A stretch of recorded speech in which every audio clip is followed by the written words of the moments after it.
Welcome to Turn a Page, the official comic book club for Nerd Initiative. Each week, the NI Bullpen will be covering the world of comics, talking to creators, deep diving into some fantastic stories, and much more. Now let's hand it over to the team and turn a page. Welcome to a very special edition of Turn a Page, Nerd Initiative's comic book club on YouTube and in podcast form. My name is Ken M. I'm the host of the ODPH podcast, and I'm also Nerd Initiative's comics editor-in-chief. And this is a special edition because not only do we have two amazing creators on the show, but the entire Nerd Initiative Comics Bullpen team is here. Marty Stoked, Matt Roth, and Lauren Freeman from Hops Geeks News are in the studio as well. And also to my right, your left, I don't even try doing his intro. Let him take it away.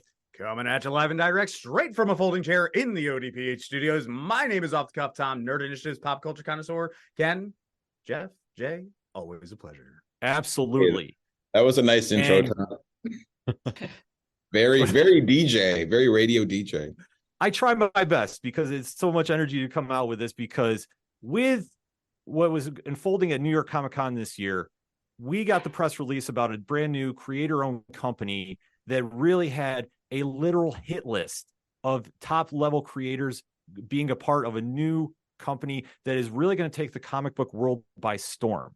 And just the passion and the energy that was coming out from each panel absolutely blew me away, to the point that I think my team here got very sick of me talking about, you need to get on board with Ghost Machine, because I literally have been sold on what you have coming up in the latter half of this year with an amazing series out, Geiger Ground Zero, and leading into January's one shot, which is going to kick off the entire Ghost Machine movement. And I could sit here and rave about this all day, but we have two creators on the line that can do it much better than I can. You know their work from Green Lantern, Justice League, Batman, Three Jokers, and so many more, but that is the past. The future is Ghost Machine. So please welcome to the show, writer of Geiger Ground Zero, GEOFF Johns, and from the upcoming Rook Exodus, JASON FABOK. Guys, thank you so much for coming on the show. Thanks for having us, Ken. We're psyched to be here. Absolutely. So that being said, talk to us. How did this whole Ghost Machine movement come about? I mean, it really started from, all of us talking over the years about, about our love for comic books, our passion for comic books, and working with each other. And, Gary and I had just finished up Doomsday Clock, and Gary wanted to do something, creator own, non-superhero or superhero adjacent. And so Eric Stevenson had been asking me for years to do something at Image, and I was excited to do it. So we went and did Geiger. And as we did that, we were just having a lot of fun. And then Jay and I were wrapping up Three Jokers, which was a huge passion project for us. Jay, we worked on that for what, 2 years? 2.5 years. Yeah, 2.5 years. We really put everything we had into that book. And Jay and I have worked together for, God, I can't remember how long it's ago, since I DM'd him at 1:30 in the morning saying, what are you working on? And we ended up on Justice League together. But we've been working together for 7 years, Jay, something like that. Since 2014, 13. Maybe 8 or 9. It's been a long time. So we were starting to work on a creator-owned book, and then I was talking to, Brad Meltzer and Brian Hitch and Francis Manipul, and all of us just started talking about how do we kind of make a better company? There's all these companies out there that are editorial structures that then hire talent. And so we basically flipped it. We're talent, we hire our editorial structure. But the way we built this is we wanted to do something that was, character driven and comics first and super high quality, and then co-own everything and co-run it together. And so Ghost Machine developed out of that. The name Ghost Machine came from, I don't know if you guys are probably familiar with the term Ghost in the Machine, which is from the 1940s. This I think philosopher in France came up with it with the spirit and the body, talking about the spirit is separate from the body, the ghost in the machine. And then today it's evolved into this saying that programmers use when a program in the computer is not doing quite what it was programmed to do it, and they can't explain why. It's like magic. It's undefinable. And to us, the passion and the creative and the talent, you can't like replicate it very easily, right? It's special for everybody. I always talk about how everybody has a unique perspective when it's expressed creatively that can't be replicated.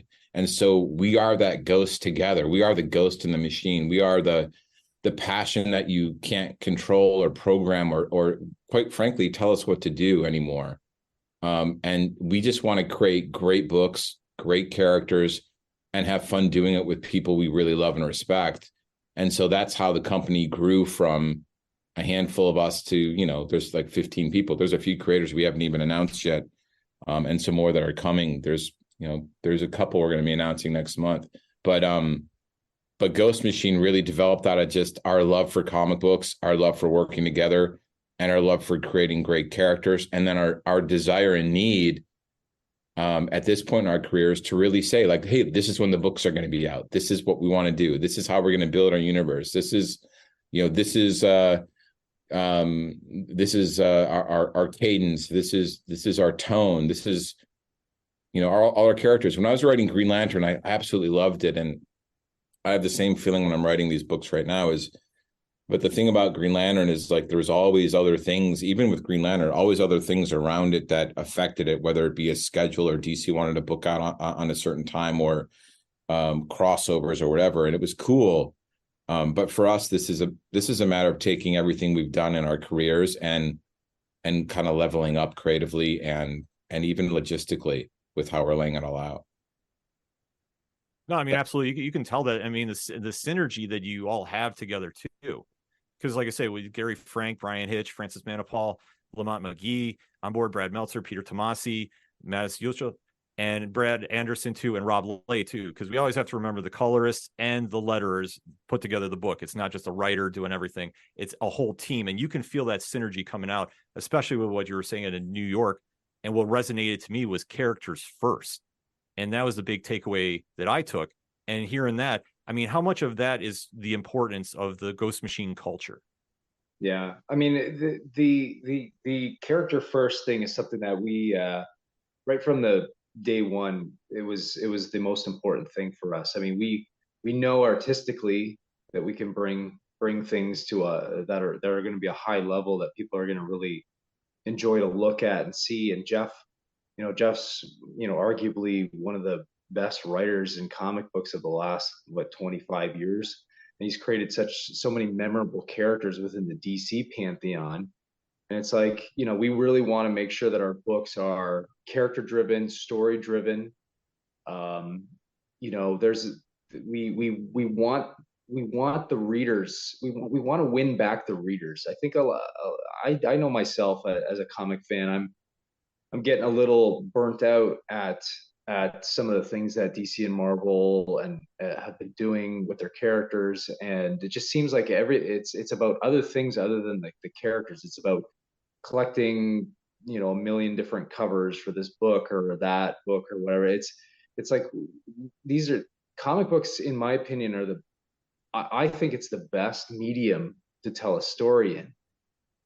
You, as the reader, you are filling in the holes between the panels. You are becoming the characters. You are hearing them speak in your head as you're reading these books. And we want to take everything that we've learned and everything that we've been excited about when we worked on, Batman and Green Lantern and Superman and all these characters that we've had. It was a complete honor to work on these characters. It's like now we want to do it with something new. We want to create new legacies. We want to create new characters. I know for myself, I started a few years back looking at guys like Todd McFarlane and Mike Mignola and saying like, look at these, they kind of broke off from the mainstream and they created characters that will outlive them. People will be collecting and reading Spawn and Hellboy, years after their two creators are gone. So, it's like we kind of want to do something like that. We want to take a chance. We want to build up a legacy with these characters and just deliver really great stories. We want readers to pick up our books, read through them and say, man, I can't wait till next month. I mean, that was such a great feeling growing up reading these different books and really getting into these different characters is that I loved going back to the comic shop the next month to pick up the next issue of these books. There's a magic to that. There's a magic to that way of diving into the medium. And so that's what we really want to do. We want to win over the fans. We want to win over fans who feel like there's that DC, like there's nothing for them at DC and Marvel anymore. We want to win those fans back. We want to get those readers back on board, because we believe that there's still so much to be explored in comic books. It's not a dying medium. It's a medium that is going to keep continuing and growing, and we're excited for this. We're excited for this journey and these books and these characters. We really think we've created some great stuff, and I know personally, I'm really itching for people to get Rook. I've been working on it for a while. I want people to start reading it. I want the feedback from the audience. I want I want to see them fall in love with these characters that we've created. And yeah, so I don't know, Jeff, if you want to add anything to that. I'll just be quick. Like even on our website, we have characters before creators, right? Even like we are all about the characters, because it is about the characters first. For all of us, when we co-own everything, even though we're creating our own books, you're rooting for everybody, right? Because we're all in this together, and that also makes it special and unique. And what we want to create is a pantheon of characters. I remember when I would get out at the DC offices in New York when I was just starting, and there's an elevator that would open up, and there was this beautiful mural of all their characters on the wall from different artists. It's actually online. You can find it.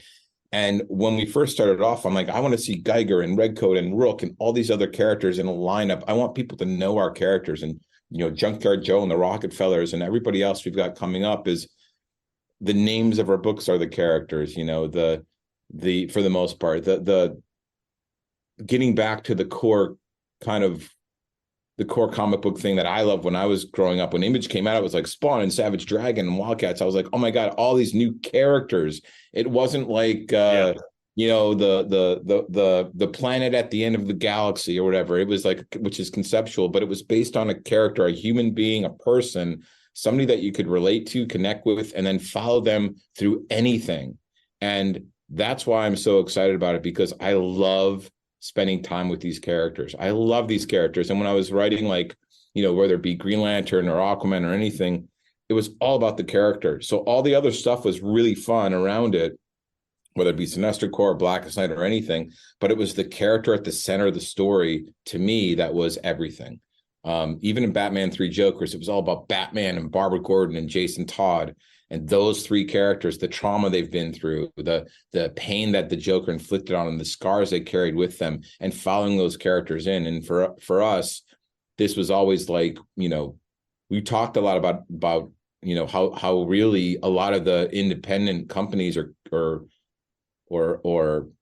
books have gotten away from a lead character, like a title character. Like there's a lot of great comic books out there that are awesome.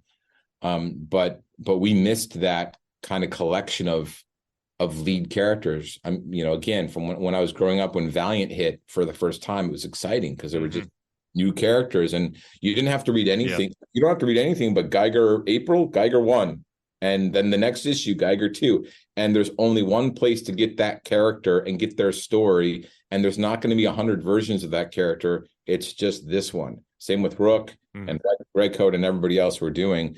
And that to me is exciting. Is that kind of concentration of creative and direction. And like Jay said, I love cliffhangers. Cliffhangers are the best. And being like, I cannot wait to read Geiger 2, Rook 2, Redcoat 2, and beyond. Like that's really all we're trying to do, is create great comic books, and we're focused on the character and the story first beyond anything else. The only other thing we're focused on is having a great company that everyone, and we already do because of all the people part of it, but everyone loves working together, respects each other, and is pulling in the same direction. And that's what we are. we all have a passion for comic books, and we want to bring that passion and really concentrate and put it front and center. That's why we're all exclusive to Ghost Machine, is put all our energy into that instead of, you know, other places. I think you hit on something too real quick is, you know, Jay mentioned bringing the fans back. And I think the best way to do that is because sometimes in comic books, it's like, where do you start as a fan? Like, I'm new to comic books. Where do I start? And like you said, Jeff, this is like, you only got to read this and then you got to read this and that's it. You don't have to jump 50 years back. And I think that's also a really important jumping point for maybe new comic book fans that are looking to check out new characters. Yeah. All you need, by the way, anyone can jump on Ghost Machine 1. That's all you need to read. That has an intro to all our first kind of wave of books, all our characters, a lot of first appearances of the characters. And then you just need to read one title. Like, you know, you just need to, and our goal is not to publish, like someone's like, how many books are you guys going to publish a month? I'm like 4 to 6 at the most, because we want to make them great. You know, like we want, like, I remember when Image first started, I'm like, I'm going to collect every Image book. And then it got kind of unwieldy. We really want to have a concentration of high quality comic books, and that someone can come in and if they see Ghost Machine on it, they know it's going to be good, right? Mm-hmm. They know it's going to be a beautiful book. It's going to have a great story. It's going to be, and that's what it's going to be about: character and story. It's not going to be about 100 multiple covers. It's not going to be about, you know, anything but that, the character and the story and high quality. Like we're working really hard, and we've been doing this a long time. And I'm the most excited I've ever been. Like I'm working on a script right now, and I was talking to Gary Frank this morning. I'm most excited I've ever been writing. Like I haven't enjoyed writing this much in comic book, and I love writing comic books, but it's just fun to be able to focus all your energy back on one thing, on one place. And it is important to I think create something that people can jump on board and not go, which version of this character is it? What's their origin? When it, like, you know, we're not going to be rebooting Rook. Like, this is Rook. You're going to read Rook and it's going to be Rook #1, Rook Exodus 1. You're going to get on board and see the first appearance of these characters, get to know them, and can follow their adventures pretty cleanly. So no more multiverses. Absolutely. Yeah, we're not going to be playing with the multiverse. So. We can only, as an audience, we can only handle so many multiverses. Thank God. Yeah, we're not going to be doing multiverses. But Absolutely. crossovers. One of the things with crossover, I'll just say this. One of the things with crossovers, because there'll be like, there's some interactions with these characters here and there, but one of the things with crossovers, whenever I worked on a crossover, whether it was against, I'll go back to Blackest Night, it was always about the characters still. And back then it was about character. It wasn't about concepts. It wasn't about like, let's explore a concept. It was all about, let's explore a character. Flashpoint's about Barry Allen trying to overcome loss. And then his grief, he messes up history, and his grief infects everything around him. And it's an analysis of what grief can do to somebody, which is why it's so important that Thomas Wayne was the Batman, because having lost my sister, I saw what my dad went through as a parent. It's very different than a child watching their parents die. A parent watching their child die affects them so differently. And the grief that results from that is massively different. It's much darker, much heavier, much more violent, I think, to their soul. And so Flashpoint was all about grief and processing grief in different ways, good and bad. Batman 3 Jokers was all about, Jay and I talked about it forever. It was about trauma and healing right and healing wrong, and learning from it and not learning from it. Barbara Gordon, you know, emotionally, she kind of figured it out. Physically, she still was running on that treadmill, even though she was the fastest she's ever been. She wouldn't stop. And so for us, you know, all these stories are, that's why, again, character, they're all about character. They're all about something. Everything's about something. And it's not just, you know, conceptually like, oh, this huge giant, I don't know, whatever it is, but it's all about character. I think that's awesome. Yeah, it's one of the biggest things too, because I think of this whole group here, I'm probably the least experienced with comic book reading, because I got into it so late. And just to hear that from a new comic book reader's perspective, that's huge. And for me, I always struggled with trying to find where to start and what run and where. And this whole series, like as soon as Ken showed me, like sent us the press releases, I was like, I was sold on the character alone of just Geiger. I was like, this guy looks awesome. And I've since read all of volume 1 of Geiger, read the first issue, picked it up of the latest run with the two issues coming out, and then I've also read Junkyard Joe, and these two characters are so different, and yet they're going to be intertwined. And coming into this whole thing with Ghost Machine, it's going to be all intertwined too. So I am super stoked for it. And like, how did it sounded like you guys had a ton of success in this first launch based off of what you did. How did that critical and commercial success of Geiger kind of influence your decision through making Ghost Machine and launching the new series, considering you're dealing with such a diverse group of characters and storylines? It really was organic because we went and did it, and it did, like, Gary and I were like, oh, maybe we'll do this and then we'll go back and do another DC or Marvel book, and it did so well that it was so fun to work on. We had so much fun being in control. And I think a lot of people mistake when we say we want control, as in we want to be control, like crazy control. And the idea is like, no, it's just, we want to be able to collaborate. I love collaboration. I love taking feedback. We want to work together and collaborate, but we want to be able to control certain aspects of it. And what happened with Geiger's success is that it just did really well. And then Jay and I we were going to do something else for DC. And we actually started just working on our own, like on Rook, and it grew organically out of that. Is that we just, with the success that came with it, and how well it did, and the reaction to it, and just the fact that we were like creating new, it was exciting. And then Jay and I started talking, and then it just grew organically out of that. It wasn't.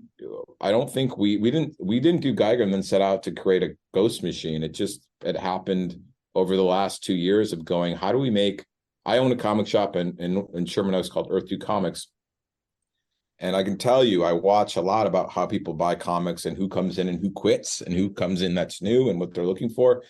And I want great comics on the shelf. That's what we all want. We just want to help put as best comic books out there as possible to get people into the stores, reading comics, as much as we can.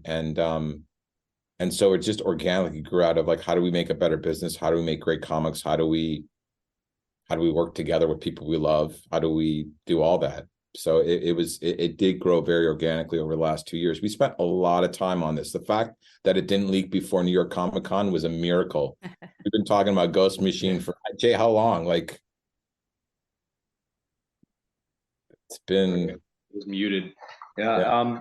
It's been at least a year since we've been really hardcore talking about this, but it goes back even before that. Yeah. It was important to build a proper business plan too. Like I ran Stargirl for 3 seasons and had to manage, like an $80 million, $90 million budget. And to really look at the production of it, I was in Atlanta every day. It feels a lot like show running a show. It's like you're building an entirely new system, but we spent a lot of time being very meticulous about it, about how we could do it right, how we can learn from it. And we know we're going to hit speed bumps along the way. And if you know that you're going to run into challenges and you're going to run into disappointment and you're going to run into things you got to figure out. But if you know that and you're ready for it, when it comes, you can handle it. And especially when you handle it with a team like this one together. So we've been, we're evolving and growing as we go, but we're really confident in the books we're doing and the characters we're creating. But yeah, Marty, this just happened very organically and meticulously. Like we took over a year to really build this out and then announce it in New York Comic Con.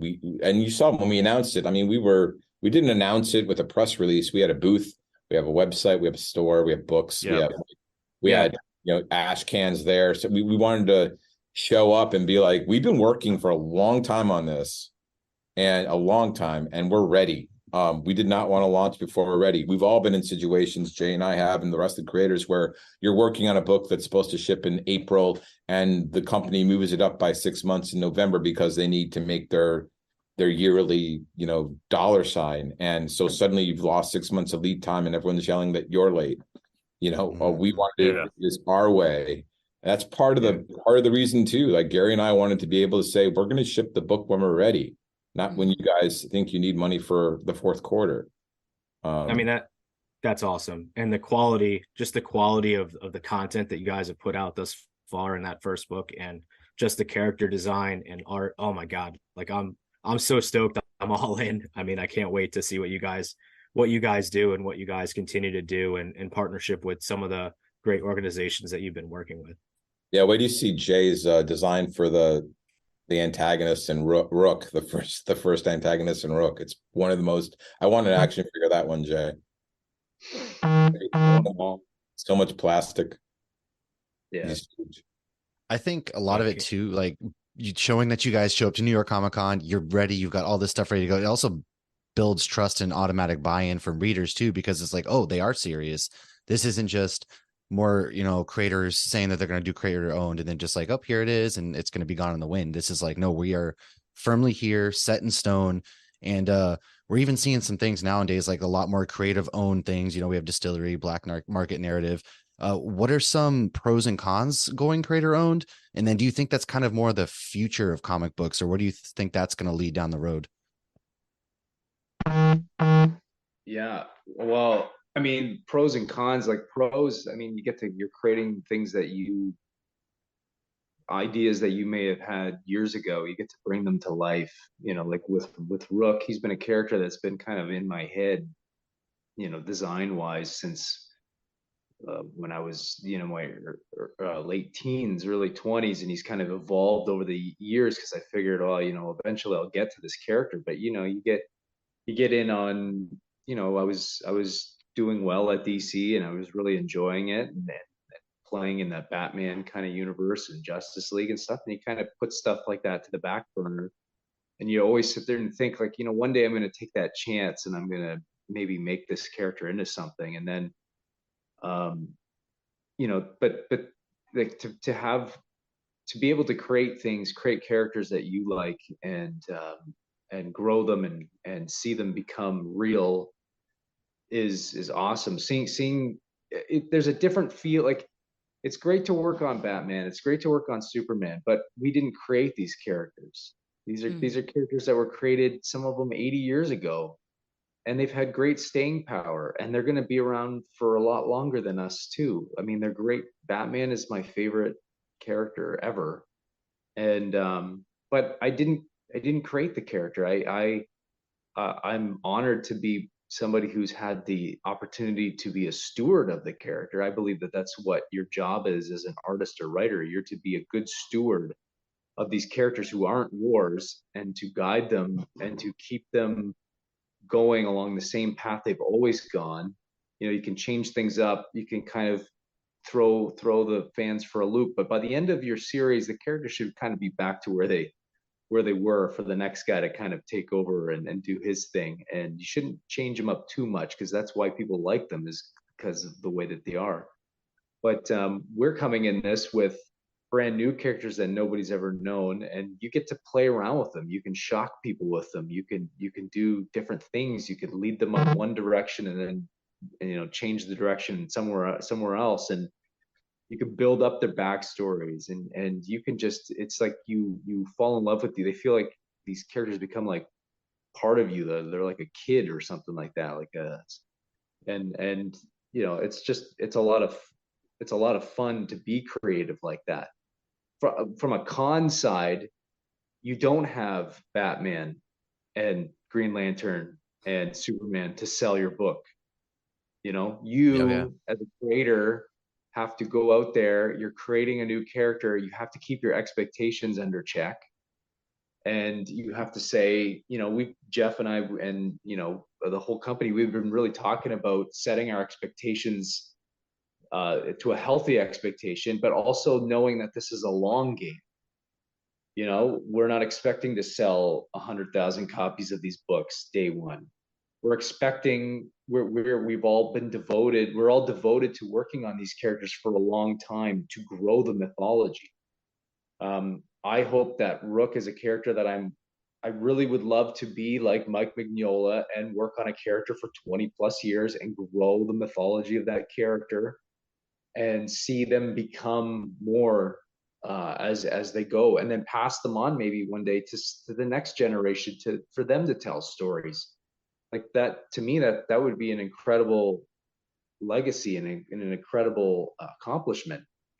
And so I'm in it for the long haul. I want to grow these characters. I want to see Rook become something really special, and I'm willing to put in the time, and I'm willing to also win over the audience as time goes by. We may not sell a ton of books at first, but maybe we grow the audience a little by little every year, and they start really loving these characters and wanting to know more about them. And so there is a bit of a risk to it, but I think there's a great reward to it as well. Mhm. And we've seen those. I agree. I think everything he said, and also Matt, like commitment, like is what Jay said. Like we're committed to these characters. Like that's it. Like we're doing these characters. We're running these books. This is not. We're not going to do like I'm not going to write 4 issues of Geiger and then go write something else. I think there's a level of sophistication and character development that you can only get when you're doing long form storytelling in comics. That's what I've always loved, and that's what we're building out here. These are, like Jay said, this is a long game. We're playing. It's like we're committed to these characters, and we're committed to let these characters and their audiences grow as we do our books. It's like building through the draft. Do you feel more freedom in the creative process now, whereas before you had to follow somewhat of that outline for Batman or Green Lantern? It's different, when you work on a character that's so well defined like Batman, you just kind of accept the and I don't say this as a bad word, the box that you're in, right? I like being in a box sometimes. You're like, I'm in the Batman universe. I'm going to write a story with Joker and Jason Todd and Barbara Gordon, and Jay and I had a great time doing that. I loved writing in the box of the DC universe. I never really felt like I couldn't tell the stories I really wanted to tell. There are always things you have to kind of adhere to because of things going on, or like, you've got this month, Power Girl's wearing a jacket, right? Like you get that kind of note. And I'm like, okay, great. Why is she wearing a jacket? And I don't get a response. That's when and they're like, she's just wearing a jacket now. That's when I kind of I'm like, well, it'd be nice if I knew why she traded her cape, because I could write her a little better, but it's okay. I'll just put the jacket on her if you guys insist. So there's things like that you have to deal with. But I was very lucky in the fact that most of my career, I chose to work on the characters that nobody cared about, like Booster Gold and Aquaman. When I started Green Lantern, they just didn't care. Justice Society. Most of the time, they were like, can you please write Batman instead? And I preferred writing those obscure characters, or those characters that had kind of been forgotten about. The Teen Titans. I like when I launched Teen Titans, everyone was like, that book's going to be canceled in 6 issues. Nobody wants to read a Teen Titans book. And I love when they said that. Don't do Aquaman. I remember they said, Ivan Reese and I were going to do Aquaman. They said, don't waste your time on Aquaman. Go do Batman. And it was great. So I had a lot of creative freedom because of that. And also because we had some success on the books we did, but even with Batman 3 Jokers and those big characters, I don't think Jay and I had when we were working on it, there were some issues we had to deal with continuity and DC and all that stuff. But for the most part, we took any kind of lemon that came our way, we made into lemonade. And Jay and I talked about that a lot. There's some things in 3 Jokers that evolved because of that in a great way. It just made the book better. So it's not necessarily about getting creative freedom that we can do things we weren't allowed to do at DC, but it is about being able to tell complete stories where we can create and go anywhere we want and talk about anything we want and explore anything we want and create our own thematics to explore. When you're working on Green Lantern, to me, that thematic better be grounded in overcoming fear and dealing with fear, because that's what Green Lantern's all about. You are chosen because you can overcome fear. It doesn't mean you're fearless, but you can overcome it. We changed that. So there was a story there. You have to have a story of some kind. So those thematics, those kind of emotional centers are set in those DC characters. I think when you change them or destroy them or stray from them, you might as well be writing a story about Firestorm or whoever if you're not going to make the central core theme about what the character is all about. With this, we can just create our own. Geiger has his own. Rook has his own. Redcoat, everybody has their own central core theme that we want to explore and say something about today. You know, most of those characters created in the 40s, 50s, 60s, they say a lot about their era, and our characters are saying a lot about ours. For sure. And So, oh, go ahead. with both of you guys having the utility belts of awesomeness of working over all these years of all these franchises, and you guys have a venerable corral of super friends writing for you, what are the tropes both on the page and off the page that you're trying to avoid or, steer around as you're managing this whole new company?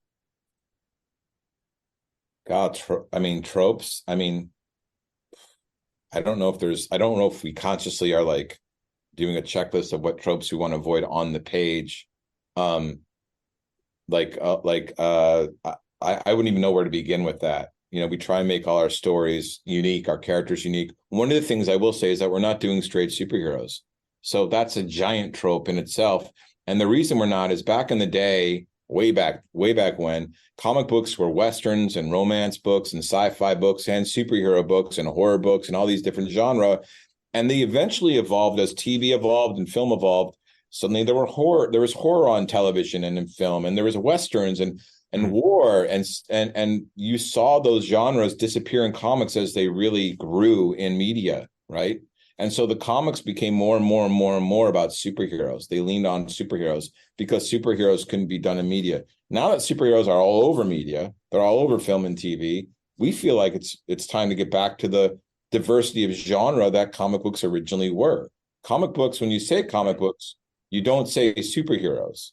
Or everyone thinks of superheroes. We don't. We are not doing straight superheroes. We're doing genre, we're doing sci-fi, we're doing family books, horror books, we're doing all sorts of different genre, but we aren't doing straight superhero books, capes and tights. As Brian Hitch said it so I think eloquently and simply in one of our videos, he said, heroes yes, capes no. And that's, I guess, Tom, a trope that an area, I guess, that we feel is very well covered in comic books. There's straight superheroes are very, very well covered. So we want to do something different. We all, even Geiger's, it's like he's got abilities and stuff, but it's superhero adjacent. It's a post-nuclear war story about a guy who will do anything to protect his family, and then ultimately has to learn to, kind of find a new one, and then it goes from there. But that's a trope, I guess. I don't know if you want to call it a trope, but we're trying to avoid the superhero tropes. We're trying to avoid the straight superhero stuff that we've seen over and over and over. I loved the original Vertigo titles like Shade the Changing Man and Doom Patrol and Sandman and all those books. Hellblazer, we've got some of that influence is what we're doing. But as far as character-centered stuff goes and off the beaten path. And then the tropes behind the scenes are off the page. I mean, we've talked a lot about it. Some of the stuff we'll be announcing just as terms of like, I think it's probably a little too early to talk about some of the things, but some of it is stuff that will be consumer facing, and some of this stuff is just internally, like what we want our culture to be, what we want our, strategy to be, with our characters and our books and our scheduling and all that. Yeah. I mean, that's just something that you're doing, and that's, I'm sorry. I was just saying, I was going to say, go ahead, Ken. Oh, go, Jeff. I'm sorry. No, What I was going to say is it's something that, we can tell as readers are already seeing about the diverse way that you're approaching things. I mean, not everything is a superhero story. It's not so cookie cutter, if you will. And it's also another approach that you do, especially to touch upon briefly, because I know we're running very tight on time, about what you did with Junkyard Joe and the charities for the VA and the T-shirts. Can you touch upon a little bit about that?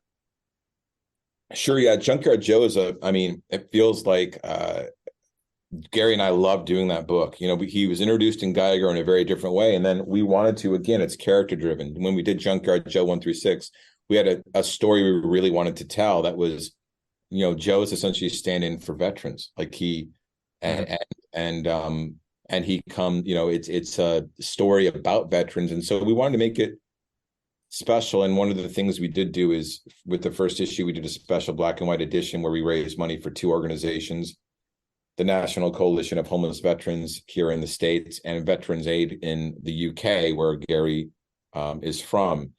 And he lives in Italy now. And both our grandparents served in World War II.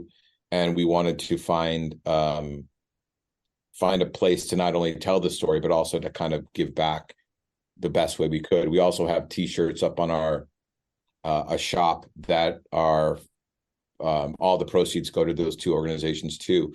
But it just grew out of the organically, it grew out of the nature of the story, with the story we were telling, and a unique story. I don't think you'll find a story like Junkyard Joe in any other comic book, especially out there on the stands right now. And that's a different type of story. You read that, it's not like every other book that Marvel and DC do, and it's not like anything else Gary and I've ever done. It's a different kind of tonal. Yeah, it definitely stands out on its own. Oh, sorry, Matt. No, I was just gonna say, as Tom's a Navy vet, and I've been in the Air Force for 12 years. That's something that really stood out to the both of us and the whole team, and it was like definitely something we wanted to ask, and something that we just wanted to drop and say we appreciate you guys actually doing that. Just putting a spotlight on that, because it's something that really means a lot to not only us two, but a lot of people that our families know personally. Well, thanks for your service, guys. Just doing my job. No, absolutely. No, I mean, it's such a great cause to do. And it's just another point that you're doing stuff that is very different. And you can definitely feel not only is it character driven what you're doing, but it is just, you're taking things and doing a different approach to it that stands out. And that is something that just gravitates towards a fan. And especially now leading into the one shot that is coming out in January, just to kind of wrap this interview up with, if I'm at the comic shop and I'm hearing this for the first time, what is the selling point? Why should I make sure that I do not walk out of the comic shop in January 2024 without that one shot in my hand? That's my question to you both. I'll say, I'll answer that in fact first, but let me say something really, really quick about the shirts and all that, because, one of the things that Jay said, and this is about the company, one of the things that Jay said when we did Three Jokers, like these covers were blown up. He's like, why can't you buy, everyone's asking me where can I buy a t-shirt with that art? And the process to kind of get that going would have been taken months and months and months because of all the red tape. I know. But with this, we control it. We can have that. If someone says we want a t-shirt of Rook, this image of Rook, we can get it up online and ready to go literally that day. So, because we control it all, we have the autonomy. So that is another aspect of the company that's pro. If people want something, we can do it right away. If people ask about it, we have the ability to do whatever we want with these characters. We together own the copyrights, and nobody else can tell us otherwise. We had a summit in New York, which is probably, Ken, why you could feel the camaraderie, because we spent days together for the first time as a team before New York Comic Con started. We had an amazing bonding experience, and there was a moment we were in the conference room all together, and I was just like, there's nobody outside this room that can tell us what to do. There's no corporate overlords. Yeah, there's no feeling in the world. It is. It's the best feeling in the world to be able to just control it. We will sink or swim ourselves, but that I'd rather take a leap like this with the people I love and trust and respect than to have to do something and listen to somebody tell me what to do. Or tell us we need this, we want this is going to ship here, you're late. Like, we're adults, we can handle ourselves. But anyway, back to Ghost Machine 1. Why you have to pick it up? Worries. It's 64 pages of amazing story and art that will introduce a new generation of characters that are created for today, and that will be spinning off into books starting in April. It's only $4.99. It's 64 pages. It will give you a taste of everything that Ghost Machine has and teases what to come. We haven't even announced everybody that's in that book yet. So it's really exciting for us. I'll talk over to Jay. Yeah, I mean, from my perspective as an artist, I mean, you got Gary Frank and Brian Hitch, Francis Manapool, and another secret artist who will be in there too, which will knock people's socks off. And the book just looks beautiful from an artistic standpoint, but the stories are great. It's a great little introduction book, and we're really hoping that people will pick it up, give it a chance, take a read, and then get excited for the books that are going to be coming in April with Rook and Redcoat and Geiger as well. And we're just, we have so much passion for these things that we're producing, and we really believe in this and believe in these characters. We think that these characters are going to be characters you're going to see, not only in comic books, but also, TVs and movies and all kinds of stuff in the future.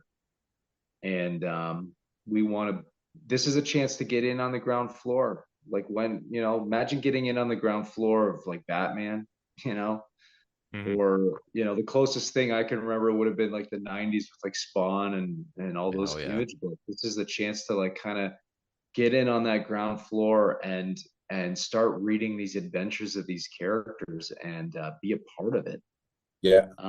That's exciting. And get back to books that you want like Jay said earlier, you can't wait for the next issue every month. That's what we want. We want excitement in comics again. We want excitement month after month, week after week. We want to give people books that they cannot wait to read and characters that they absolutely love. And that's something that we as comic readers are absolutely dying to get a hold of. I can't stress this enough to you, the listening audience. In the liner notes of this podcast is the code to go to your comic shop and comicshoplocator.com link. So there's no reason you should not run down there and order multiple copies of this, because this is going to be a book that is going to kick off a whole new revolution in comics. And if you haven't seen anything of what they're doing right now, go to Ghost Machine's website. The link is there also as well. Sign up for the newsletter. You don't want to miss out on all the excitement that is coming out of this, because trust me, as a fan that was in attendance, this is going to be the real deal. There is no hype behind this. This is just facts. If you want character-driven stories, you've got it. If you want amazing creators, you've got it. There is no other reason you should be passing on this book otherwise than you just, bought too many copies, you can't buy another one. That is legitimately the only thing you need to do. Make sure you sign up for that. Gentlemen, on behalf of my team, thank you for taking the time out to talk with us. After the one shot comes out, we definitely have to talk again. Great. We'll be here. And yeah, again, any information you guys want out there, ghostmachinepro.com or Ghost Machine Pro at Instagram, Facebook, YouTube, and you'll find all of us there too. Absolutely. Yeah, we're posting a lot of little sneak peeks and stuff like that. We can do that because we don't have DC or no one. I can show what I'm working on today, or tomorrow or whatever. I can sneak peek it to get people excited about that. That's a lot of fun. I love that. Yeah, it is fun. It's fun to be able to, again, like nobody, no one can tell. We don't have to get 18 people to approve something to be able to post a picture of a panel, which is great. Yep. That's got to be the best feeling in the world, especially when you have a DIY book that comes with so much passion and really drives home the point that you've heard multiple times throughout this episode: characters first. It is something that we get behind here at the Nerd Initiative, and it's something that Ghost Machine lives every day. When you start seeing these characters come out, it's phenomenal stuff. So we'll just close it like how we always do with Turn a Page. When you're at the comic book shop and you have a great issue in your hand, much like the Ghost Machine one shot, and you look at somebody and they're struggling to find something on the shelf, hand yours off to them. Tell them turn a page. We'll see you next time. Thanks, guys.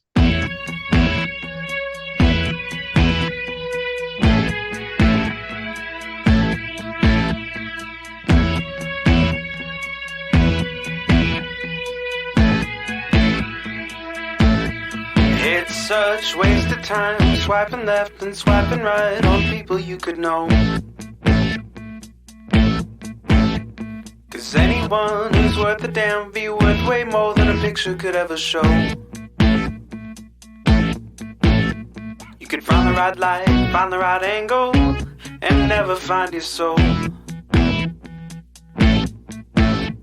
it can feel like a losing battle, and this plot is full of holes. This modern way of finding love just makes me feel so alone. And I can't be the only one sick of staring at my phone. So look up, talk to me, a better way to spend our energy. Just look up, talk to me. We don't have to float alone on the open sea. Don't know that I believe in the old time fable. Everyone has just one true love. God knows you're across this table, and you're all I'm thinking of. So look up, talk to me, a better way to spend our energy. Just look up, talk to me. We don't have to float alone on the open sea.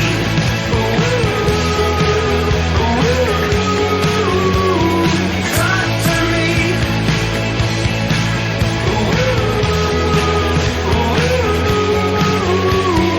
Talk to me. It's such waste of time, swiping left and swiping right on people you could know.